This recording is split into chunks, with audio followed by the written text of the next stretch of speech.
Hey everyone, welcome back to our channel. Today we're diving into a very important topic, the wrong reasons people get into relationships. Sometimes you see a couple and you think, how did those two end up together? Well, today we're going to talk about some of the reasons why people might jump into a relationship that aren't exactly, shall we say, the best foundation for lasting love. But don't worry, we're not all doom and gloom here. Make sure to stick around till the end for the right reasons to be in a relationship, because believe me, there are plenty of good ones too. And don't forget to like and subscribe. Okay, first up on our list of wrong reasons to date is peer pressure. You know that feeling you get when you look around and it seems like everyone and their goldfish is coupled up? It's like being the only one at a party without a dance partner and suddenly you're questioning your whole existence. But here's the thing, just because everyone else is doing something doesn't mean you have to. Relationships are not a fashion accessory, people. You don't need to get one just to fit in. Trust me, being single and happy is way better than being in a relationship just for show. This next one is for all my friends out there who are feeling the pressure of the biological clock ticking. Listen, I get it, society can be pretty relentless with the whole find a partner and settle down narrative. But here's the deal. Panicking about your age is not a recipe for a healthy relationship. Love isn't like finding a parking spot. Quick, grab this one before someone else does. It's about connecting with someone on a deep and meaningful level, and that takes time. Don't let anyone tell you that your worth is tied to your relationship status. You are amazing just the way you are, no matter what your age. Okay, this next one is a big one. Never ever enter a relationship out of pity. I repeat, pity is not a good foundation for love. It might sound obvious, but you'd be surprised how often this happens. Maybe you feel bad for someone or you think you can fix them. But here's the thing. You can't make someone happy if they're not happy with themselves first.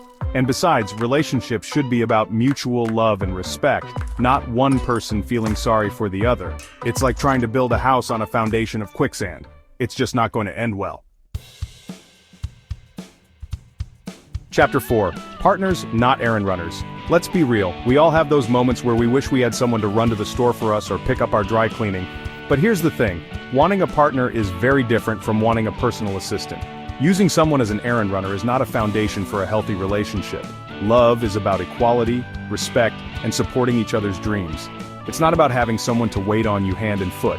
So, next time you think about getting into a relationship for the convenience factor, do yourself and the other person a favor and just order takeout.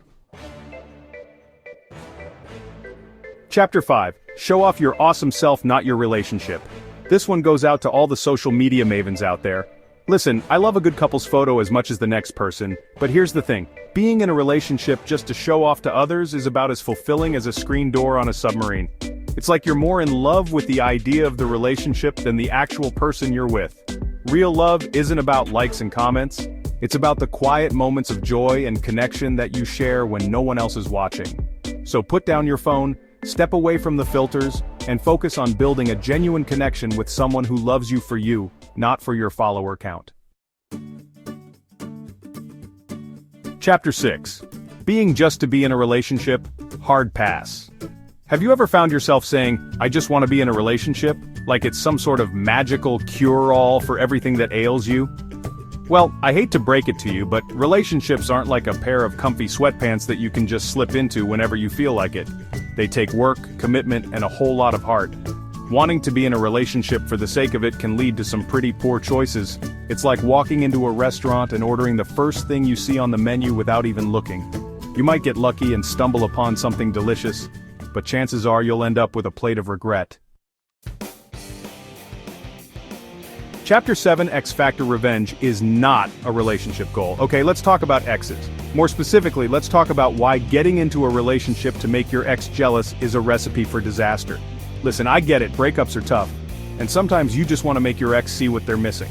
But here's the thing, using someone else to get back at your ex is like using a band-aid to fix a broken leg.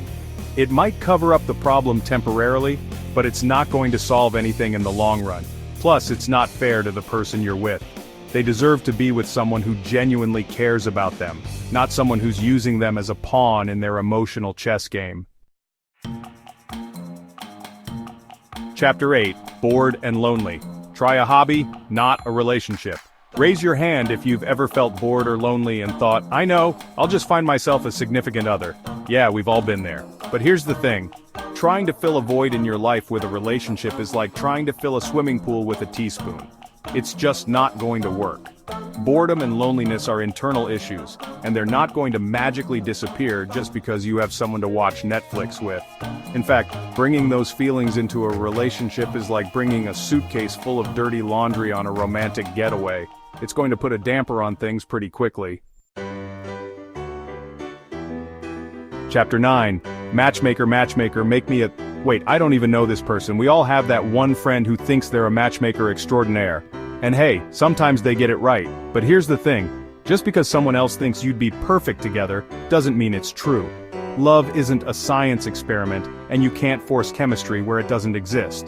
So, while it's great to be open to meeting new people, don't feel pressured to go on a date with someone just because your Aunt Mildred swears they're the one. Trust your gut, follow your heart, and don't be afraid to say no to a setup if it doesn't feel right. Okay, let's talk about companionship. It's a beautiful thing to have someone to share your life with, someone who gets you and enjoys spending time with you. But here's the thing. There's a fine line between wanting companionship and being clingy.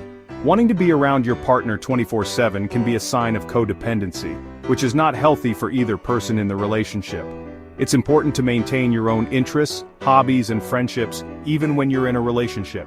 Remember, you're two whole, complete individuals, and you don't need to be joined at the hip to have a strong and loving partnership.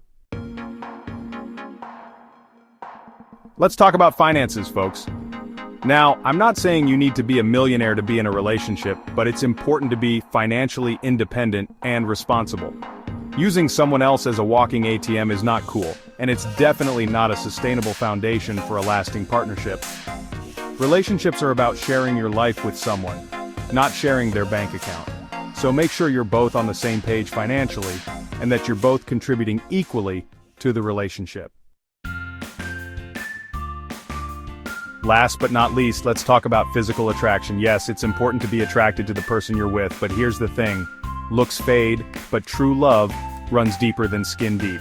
Basing a relationship solely on physical attraction is like building a house on a foundation of sand. It might look good at first, but it's not going to last. A truly fulfilling relationship is about connecting with someone on an emotional, intellectual, and spiritual level. It's about finding someone who makes you laugh, who challenges you to be a better person, and who you can't wait to spend your life with, even when your hair is gray and you're wearing matching sweatpants. Now that we've covered the wrong reasons, let's talk about the right reasons to be in a relationship. You should be in a relationship because you are mature and ready for it. You are prepared for the hard work it entails. You are intentional about it. You want to encourage each other to be better people.